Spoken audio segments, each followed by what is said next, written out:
Aujourd'hui, je vous présente la recette des baguettes faites maison. Pour cela, il vous faut 1 kg de farine de type 55, 20 g de sel, 25 g de levure de boulanger déshydratée, 700 ml d'eau à température ambiante. Et comme ustensile, le pétrin.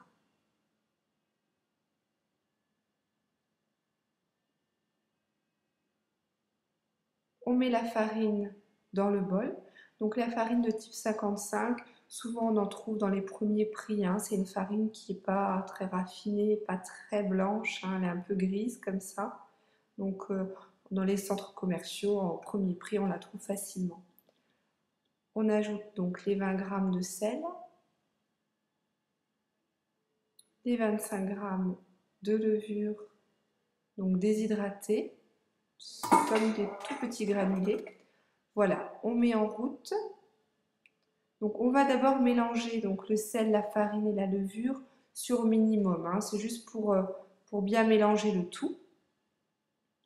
Donc quelques secondes. Et ensuite on ajoute au fur et à mesure l'eau, tout en continuant à remuer, donc sur vitesse minimum. Une fois qu'on a ajouté toute l'eau, on va pouvoir monter la vitesse sur 4 pour bien tout mélanger. Donc là, il ne s'agit pas de pétrir, mais surtout de mélanger. Donc une vingtaine de secondes, ça suffit largement. Voilà, donc là, on voit qu'on obtient une pâte qui est encore assez collante. Et ça suffit. On ne va pas pétrir plus longtemps. Donc on va recouvrir d'un film alimentaire et on va laisser reposer 2 heures. Voilà, après 2 heures à température ambiante, on se rend compte que notre pâte a énormément gonflé. On voit bien. Donc là, un repos minimum 4 heures, voire toute une nuit au frigo. Ensuite, le lendemain, quand on sort notre pâte du frigo, donc on prélève des morceaux de pâte, on farine bien un plan de travail, on se farine bien les mains et on va faire le façonnage de notre baguette. Donc on étale un petit peu la pâte sur le plan de travail, on va plier une première fois et bien souder notre première pliure.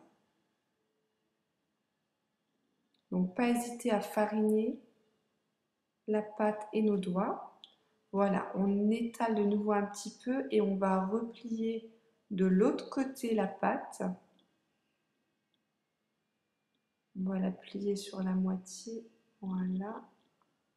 Et pareil, on soude bien l'endroit où on replie la pâte.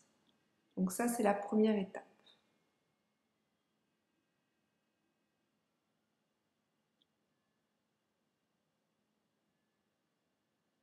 Donc ensuite, on va refaire un petit pli. Donc là, on va s'aider. Avec le pouce, on va poser le pouce fariné sur la pâte et on va faire un petit revers vers l'intérieur. Et on va toujours prendre le temps de bien souder ce morceau de pâte qu'on ramène vers nous. Voilà ce que ça donne de l'autre côté. Voilà, la pâte passe au-dessus de mon pouce pour se mettre derrière et on soude bien. Voilà, à ce stade-là, on peut rouler la pâte sur elle-même pour finaliser le façonnage. Et on laisse toujours, on fait toujours attention que cette soudure reste en dessous. Ils appellent ça la clé, en fait, reste en dessous. Voilà, ensuite on pose ça sur notre moule à baguette. Et on fait de même pour les autres baguettes. Voilà ce que ça donne. Ensuite, on donne un coup de couteau. Enfin, moi, j'ai utilisé des ciseaux ou une lame de rasoir. Certains utilisent aussi ça.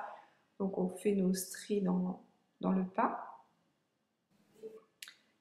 On met nos baguettes dans un four déjà chaud, donc préchauffé à 230 degrés.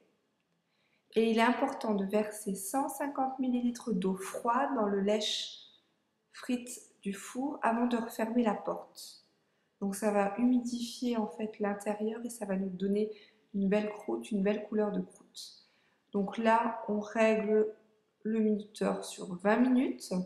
Après, suivant ce qu'on aime comme pain, on peut prolonger si on préfère du pain qui est plus brun. Ça, c'est selon ce qu'on aime. Et voilà le résultat après les 20 minutes de cuisson. Donc, on obtient un pain qui a une belle couleur de croûte, une mie vraiment dense et très moelleuse. On peut également l'agrémenter de gruyère ou d'autres garnitures. Et le petit plus de cette recette, c'est que cette pâte se conserve très bien au réfrigérateur plusieurs jours. Il suffit de la laisser dans un pot avec un film alimentaire par-dessus et vous pouvez le lendemain refaire une fournée, ce qui vous permet d'avoir du pain frais sur plusieurs jours. Merci à tous et à bientôt sur Cookmag.